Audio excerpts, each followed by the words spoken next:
Morning and welcome back to my channel. নমস্কাৰ, মই লুনা দেৱী। আপোনালোকক সকলোকে মোৰ চেনেললৈ পুনৰবাৰ স্বাগতম জনাইছোঁ। আৰু আজি হৈছে কৃষ্ণ জন্মাষ্টমী, সেইকাৰণে এতিয়া ৰাতিপুৱা অলপ মন্দিৰলৈ বুলি আহিছোঁ। গতিকে ব্লগটো ষ্টাৰ্ট কৰোঁ আৰু আপোনালোকে শেষলৈ চাই থাকিব। আৰু যদি আপোনালোকে মোৰ চেনেলত নতুন হয় তেন্তে প্লিজ মোৰ চেনেলটো ছাবস্ক্ৰাইব কৰিব। আৰু যদি আজিৰ ভিডিঅ'টো চাই ভাল পায় তেন্তে please like, share and comment কৰিব। তেন্তে পলম নকৰি বলক আজিৰ ভিডিঅ'টো ষ্টাৰ্ট কৰোঁ।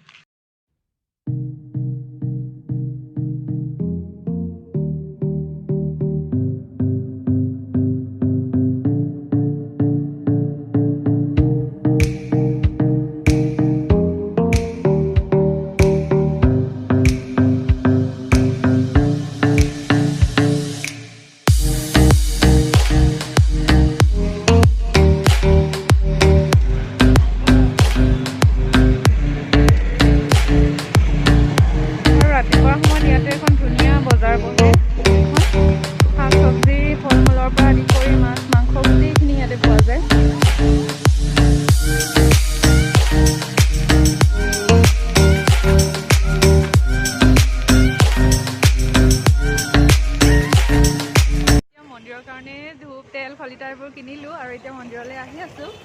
আমি চাৰিজনী আহিছোঁ আজি একেলগে। বনিতা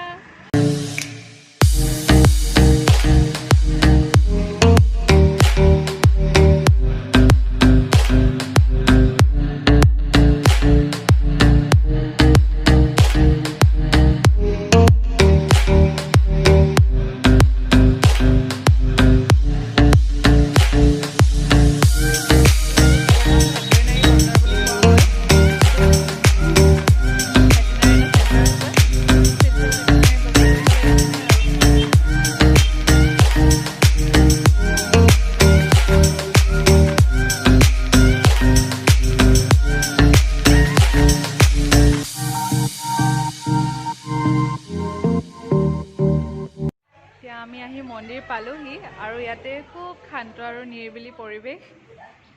ইয়াতে তিনিটা মন্দিৰ আছে। ইয়াতে কৃষ্ণ গোসাঁই মন্দিৰ, ইফালে আছে শিৱ মন্দিৰ আৰু এইখন হৈছে ৰথযাত্ৰা। ইয়াতে ৰথযাত্ৰা উলিয়াই প্ৰতি বছৰে, সেইকাৰণে এখন ধুনীয়া ৰথ আছে ইয়াতে।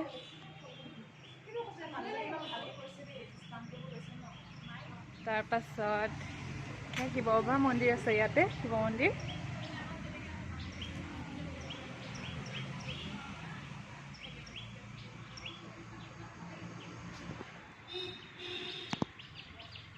আৰু এইফালে আছে শীতলা মাৰ মন্দিৰ।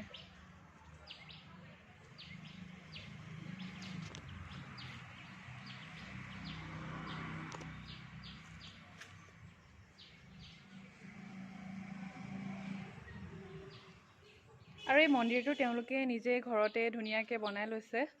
খুব সুন্দৰকৈ তিনিওটা মন্দিৰ তেওঁলোকে ৰাখিছে। আৰু ইয়াতে মানে যিহেতু এইবাৰ কৃষ্ণ জন্মাষ্টমী দুদিনীয়া হৈছিলে, সেইকাৰণে চাগে ইয়াৰ আগৰ দিনাই ইয়াতে পালিলে আৰু সেইকাৰণে আজি ইয়াত ইমান ভিৰ নাই।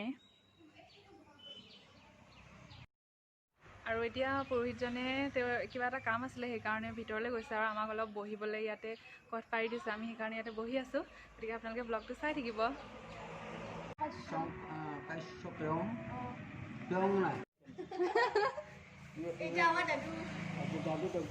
दादू तो ऐसे नाती আছে ইয়ে করো না তোমার আর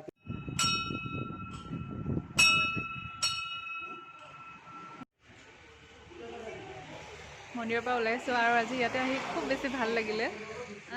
মানে ফাৰ্ষ্ট টাইমৰ কাৰণে মিটিকাৰ ফুট এনেকৈ ইয়াতো দিছে আৰু ডিঙিটো দিছে।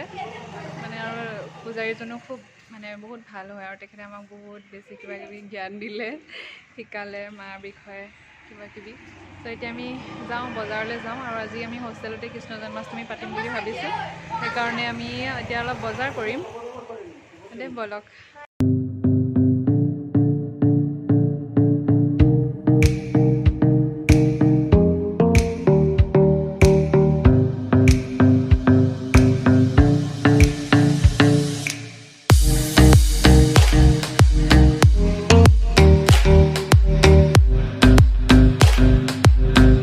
এনেকৈ সন্ধিয়া টাইমত জন্মাষ্টমীৰ পূজাভাগ আগবঢ়াই দিয়া হ'ল।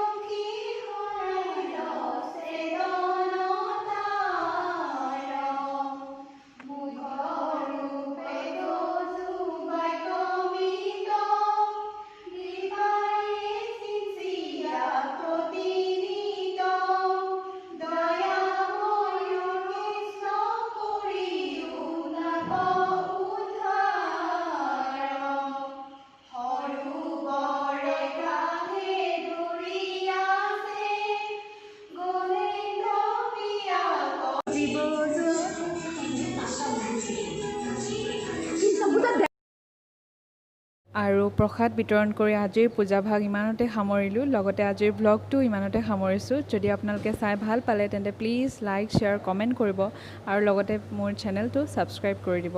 Thank U.